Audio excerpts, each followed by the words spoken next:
룻의 시어머니 나오미가 그에게 이르되 내 딸아 내가 너를 위하여 안식할 곳을 구하여 너를 복되게 하여야 하지 않겠느냐. 내가 함께하던 하녀들을 둔 보아스는 우리의 친족이 아니냐. 보라 그가 오늘 밤에 타작마당에서 보리를 까불리라. 그런즉 너는 목욕하고 기름을 바르고 의복을 입고 타작마당에 내려가서 그 사람이 먹고 마시기를 다하기까지는 그에게 보이지 말고 그가 누울 때에 너는 그가 눕는 곳을 알았다가 들어가서 그의 발치 이불을 들고 거기 누우라. 그가 내 할 일을 내게 알게 하리라 하니 룻이 시어머니에게 이르되 어머니의 말씀대로 내가 다 행하리이다 하니라. 그가 타작마당으로 내려가서 시어머니의 명령대로 다 하니라. 보아스가 먹고 마시고 마음이 즐거워 가서 곡식단 더미의 끝에 눕는지라. 룻이 가만히 가서 그의 발치 이불을 들고 거기 누웠더라. 밤중에 그가 놀라 몸을 돌이켜본즉 한 여인이 자기 발치에 누워있는지라. 이르되 내가 누구냐 하니 대답하되 나는 당신의 여종 룻이오니 당신의 옷자락을 펴 당신의 여종을 덮으소서. 이는 당신이 기업을 물을 자가 되미니이다 하니 그가 이르되 내 딸아 여호와께서 내게 복 주시기를 원하노라. 내가 가난하건 부하건 젊은 자를 따르지 아니하였으니 내가 베푼 인애가 처음보다 나중에 더하도다. 그리고 이제 내 딸아 두려워하지 말라. 내가 내 말대로 내게 다 행하리라. 내가 현숙한 여자인 줄을 나의 성읍 백성이 다 아느니라. 참으로 나는 기업을 물을 자이나 기업 물을 자로서 나보다 더 가까운 사람이 있으니 이 밤에 여기서 머무르라. 아침에 그가 기업 물을 자의 책임을 내게 이행하려 하면 좋으니 그가 그 기업 물을 자의 책임을 행할 것이니라. 만일 그가 기업 물을 자의 책임을 내게 이행하기를 기뻐하지 아니하면 여호와께서 살아계심을 두고 맹세하노니 내가 기업 물을 자의 책임을 내게 이행하리라. 아침까지 누워 있을지니라 하는지라. 룻이 새벽까지 그의 발치에 누웠다가 사람이 서로 알아보기 어려울 때에 일어났으니 보아스가 말하기를 여인이 타작마당에 들어온 것을 사람이 알지 못하여야 할 것이라 하였음이라. 보아스가 이르되 내 겉옷을 가져다가 그것을 펴서 잡으라 하매 그것을 펴서 잡으니 보리를 6번 대어 룻에게 지워주고 성읍으로 들어가니라. 룻이 시어머니에게 가니 그가 이르되 내 딸아 어떻게 되었느냐 하니 룻이 그 사람이 자기에게 행한 것을 다 알리고 이르되 그가 내게 이 보리를 6번 대어주며 이르기를 빈손으로 내 시어머니에게 가지 말라 하더이다 하니라. 이에 시어머니가 이르되 내 딸아 이 사건이 어떻게 될지 알기까지 앉아 있으라. 그 사람이 오늘 이 일을 성취하기 전에는 쉬지 아니하리라 하니라. 아멘. 안녕하세요. 데이바이블 조용재 목사입니다. 우리는 신앙생활을 할 때 이런 생각을 종종 할 때가 있습니다. 하나님이 일하실 때까지 나는 기다려야 한다. 그래서 아무것도 하지 않은 채 때로는 기도만 해놓고 뭔가 나타나기를 기다릴 때도 있죠. 그런데 오늘 본문은 우리에게 뭔가 좀 다른 면모를 보여줍니다. 하나님을 믿는 사람들이 가만히 있지만은 않은 상태를 보여주고 있죠. 그렇다고 조급하지는 않습니다. 그런데 멈춰있지도 않습니다. 여기서 우리는 이런 부분을 주목할 수 있어요. 믿음은 기다림이지만 동시에 움직인다. 오늘 본문에 두 사람이 등장하는데 바로 나오미와 룻이죠. 이 두 사람은 지금 한 가지 중요한 결정을 준비하고 있습니다. 나오미가 룻에게 말합니다. 내가 너를 위하여 안식할 곳을 구하지 않겠느냐. 이 말은 단순한 조언이 아니었어요. 책임에서 나온 말이었습니다. 나오미는 알고 있었습니다. 보아스가 어떤 사람인지, 그리고 하나님께서 이스라엘에 주신 질서, 기업 물을 자의 제도가 무엇인지 알고 있었습니다.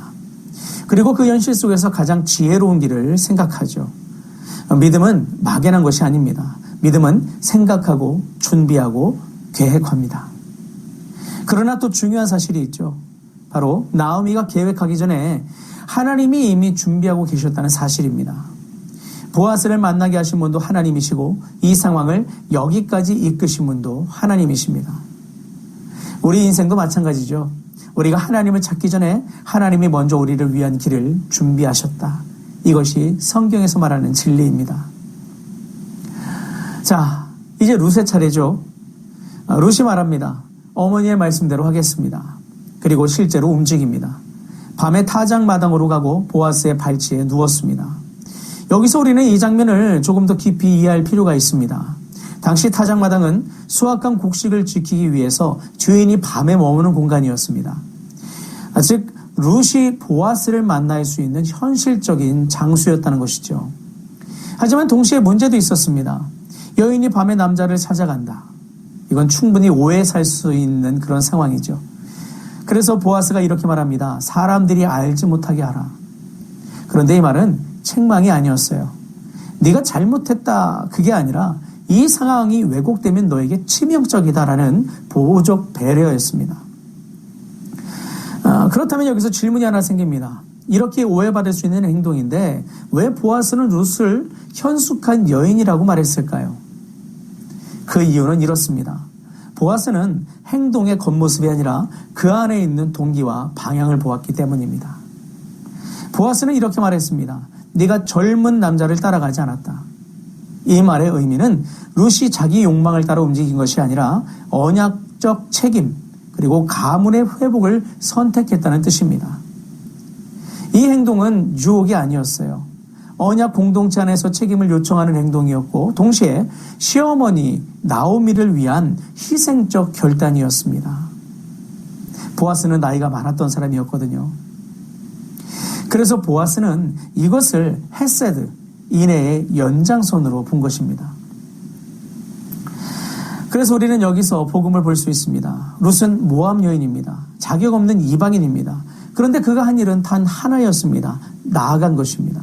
자격이 있어서가 아니라 은혜를 붙들고 나아간 것입니다. 이 모습이 바로 우리가 예수 그리스도께 나아가는 모습입니다. 우리는 자격이 있어서가 아니라 그분이 우리를 덮어주실 분이기 때문에 나아갑니다. 자, 이제 마지막 장면입니다. 보아스는 룻의 요청을 받아들였습니다. 그러나 이렇게 말합니다. 나보다 더 가까운 기업 물을 자가 있다. 즉 아직 일이 끝난 것이 아니었다는 거죠. 바로 해결되지 않을 수도 있는 상황입니다. 그럼에도 불구하고 룻은 집으로 돌아갑니다. 보아스를 붙잡지 않았습니다. 매달리지도 않았습니다. 그리고 와서 나오미에게 이 모든 것을 알렸습니다. 그러자 나오미가 이렇게 말하죠. 그 사람이 오늘 이 일을 성취하기 전에는 쉬지 아니하리라. 여기서 흐름이 바뀝니다. 인간의 계획에서 하나님의 일하심으로 넘어간 것이죠. 여러분, 믿음은 할 일을 다한 후에 하나님께 맡기는 것입니다. 그런데 여기서 우리가 한 가지 더 짚어볼 것이 있습니다. 보아스는 좋은 사람이었습니다. 구속자가 될 수 있는 사람이었습니다. 그러나 완전한 구속자는 아니었죠. 조건이 있었고 순서가 필요했습니다. 그래서 이 이야기는 오늘 본문의 시점 여기서만 해당되는 이야기도 아니고 끝나는 이야기도 아닙니다. 여러분, 우리는 이보다 더 확실한 구속자를 알고 있습니다. 바로 예수 그리스도십니다. 그분은 우리에게 가장 가까운 구속자이시고 누구도 대신할 수 없는 유일한 구속자이십니다. 그리고 그분은 망설이지 않으셨습니다. 십자가에서 우리의 삶을, 우리의 죄를, 우리의 미래를 완전히 값을 치르고 사셨습니다. 그래서 오늘 우리는 세 가지를 볼 수 있습니다. 믿음은 계획합니다. 믿음은 움직입니다. 믿음은 맡깁니다. 그러나 그 모든 믿음의 시작은 하나입니다. 이미 우리를 위해 움직이신 하나님이시죠. 그래서 여러분, 오늘 우리는 이 말씀을 통해서 이 부분에 바르게 집중해야 됩니다. 하나님 안에서 뜻을 알고 주님의 계획을 아는 사람들은 그것에 따라서 생각하고 계획하고 움직입니다.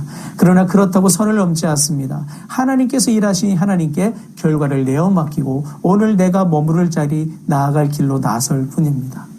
그리고 전적인 하나님의 은혜의 헤세드 안에 그 흐름을 타고 믿음으로 행하기를 즐거워하는 사람들, 그 안에서 하나님의 역사하심을 기다리고 누릴 줄 아는 사람들이 믿음의 사람들입니다. 그러므로 오늘 우리는 이 하루를 시작하기 전에 이 질문을 품었으면 좋겠습니다. 나는 지금 하나님을 믿으며 주님이 주신 지혜 안에서 지혜롭게 움직이고 있는가? 기도하시겠습니다. 좋으신 하나님 감사합니다. 오늘 우리의 삶에 하나님의 은혜가 흐르고 있음을 다시 한번 보게 됩니다. 그 인애를 따라 오늘을 살기를 원하며 하나님의 계획과 성취의 약속에 따라 주님을 신뢰함으로 오늘 우리에게 주신 지혜를 따라 생각에 따라 우리가 그것을 향해 믿음으로 도전하기를 원합니다. 가만히 서 있어서 하나님께만 책임을 넘겨버리는 것이 아니라 오늘 우리가 감당해야 될 자리에서 마땅한 도리를 통해 행함을 통해 감당하여서 하나님의 역사하심이 온전히 성취될 수 있도록 순종함으로 나가는 우리가 되게 하여 주옵소서. 그 가운데 선한 일을 이루시는 하나님의 역사를 경험하고 지혜롭게 행하여 하나님의 기뻐하시는 그 일에 동참하는 우리 모두가 되게 하여 주옵소서. 오늘 우리의 발걸음이 하나님 은혜 안에서 인애 안에서 행하는 지혜로운 발걸음이 될 수 있도록 주께서 역사하시기를 간절히 바라올 때 주 예수 그리스도의 이름으로 기도합니다. 아멘.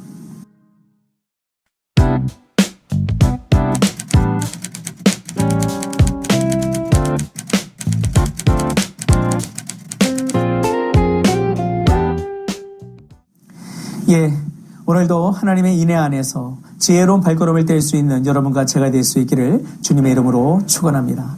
주님 안에서 사랑합니다. 그리고 축복합니다.